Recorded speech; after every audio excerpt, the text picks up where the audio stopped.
Dinda Tahir Channel.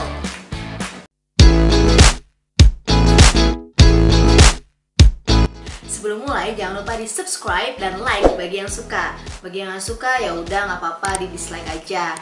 Jangan lupa pencet belnya. Alright, buku yang kali ini mau gue bahas adalah kebalik, Game Over karya Valerie Patkar. Dia merupakan salah seorang penulis yang baru yang udah terkenal duluan di Wattpad. Lagi-lagi, Wattpad bisa menghasilkan penulis-penulis muda berbakat yang saking bagus ceritanya akhirnya dibukukan kayak gini.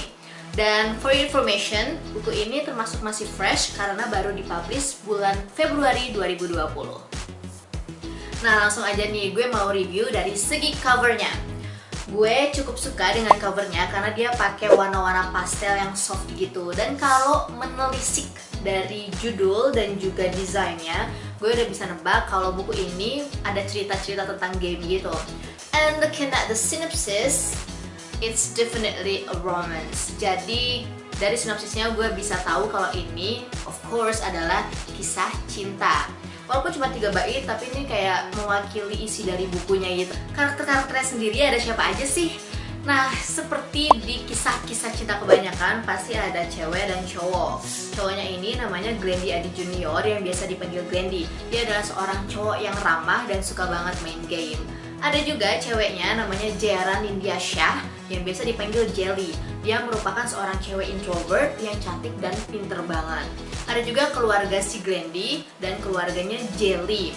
Dan ada juga konco-konco kentalnya si Glendy namanya Dion, Ardan, Dirga, dan Trian.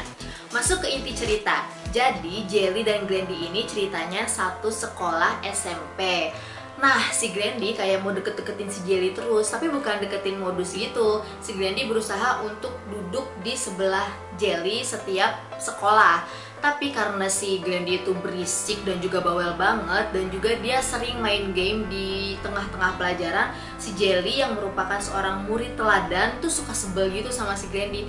Tapi situasi dan kondisinya bikin mereka lama-lama deket dan akhirnya jadian, walaupun gak ada acara tembak-menembak.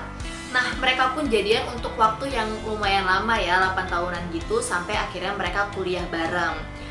Karena saking kelamaannya mereka pacaran, jadi kayak ada cobaan-cobaan gitu yang menerpa hubungan mereka. Nah, si Jelly ini tuh lama-lama mikir kalau si Glendy kayak udah nggak peduli lagi sama dia, udah mulai agak cuek gitu karena si Glendy itu kebanyakan main game dan juga nongkrong sama teman-temannya. Jadi si Glendy sering ngebatalin janji untuk ketemuan, untuk ngedate sama Jelly. Akhirnya ya gue sih sebagai cewek juga kayak malas gitu gak sih kalau misalkan janjinya tuh kebanyakan dibatalin. Jadi mending ya udahlah nggak usah aja, kayaknya lo nggak mau ketemu gue deh. Kayak gitu kan mikirnya si Jelly. Nah, ketika si Jelly kayak udah mulai nyuekin si Glendy, di situ pula si Glendy tuh sebenarnya lagi butuh-butuhnya banget sama sosoknya si Jelly ini untuk nemenin si Glendy, karena dia lagi diterpa oleh masalah yang besar banget. Tapi karena kurang komunikasi, mereka pun akhirnya berpisah. Selanjutnya yang mau gue kasih tahu adalah what I like from the story. Jujur gue suka sama ceritanya karena diceritain dengan sudut pandang orang pertama dari dua karakter yang berbeda, dari sisinya si Glendy dan juga dari sisinya si Jelly. Dan alurnya maju mundur tapi nggak bikin bingung. Kemudian karakter-karakter di kisah cinta itu kan biasanya digambarin tuh cakep-cakep ya. Jadi seakan-akan tuh mereka adalah pasangan ideal untuk orang-orang di sekitar mereka. Tapi kalau ini si Jelly-nya oke, digambarin dia cantik. Tapi kalau Glendy-nya itu kayak biasa aja, tapi ada sisi, ada something yang bikin dia tuh menarik di mata gue. Di sini pun twistnya berasa banget dan ada masalah-masalah yang bikin ceritanya tuh kompleks dan gak monoton. Dan juga ada pengangkatan isu kekerasan seksual yang bikin korbannya itu trauma sampai berpengaruh sama kehidupan keluarganya. Dan sesuai dengan tebakan gue ketika ngeliat covernya ini, ada cerita-cerita tentang game. Karena peran utamanya yaitu si Glendy kan merupakan game addict. Jadi ada pengetahuan-pengetahuan tentang game yang bikin gue mikir ternyata game itu nggak melulu berkonotasi negatif.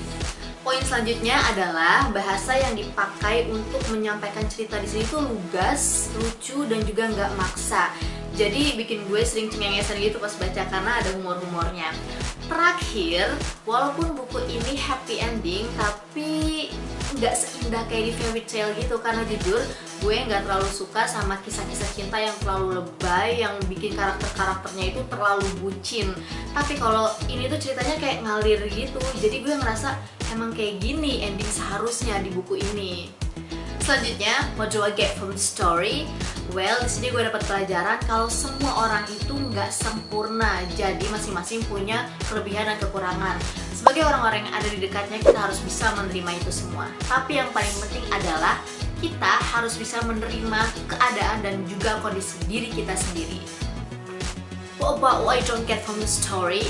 Well, di sini sih poinnya nggak banyak ya, cuma 2. Yang pertama, buku ini kan diceritain dari sudut pandang orang pertama dari 2 karakter yang berbeda. Nah, si Jelly ini ketika dia bernarasi dia pakai aku kamu, sedangkan si Glendy pakai gue lo. Tapi ada part-part dimana ketika si Jelly ini bernarasi dia menggunakan gue lo instead of aku kamu. Jadi penulisnya tuh ke distract gitu. But it's okay, still good. Nah, poin selanjutnya itu karakter-karakter di buku ini tuh hampir semuanya tuh kayak jago bahasa Inggris gitu. Padahal di kehidupan nyata, terutama di lingkungan gue sendiri ya, jarang banget ada orang, terutama cowok, yang kalau lagi ngobrol gitu pakai bahasa Inggris. Last but not least, conclusion of the review.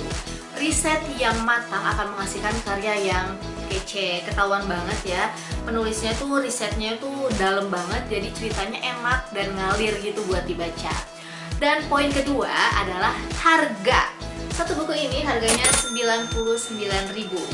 Menurut gue ini nggak terlalu mahal dan juga nggak terlalu murah, ya kayak pas aja gitu sama ukuran buku yang hampir 300 halaman ini. Dan FYI, di dalamnya itu ada gamenya.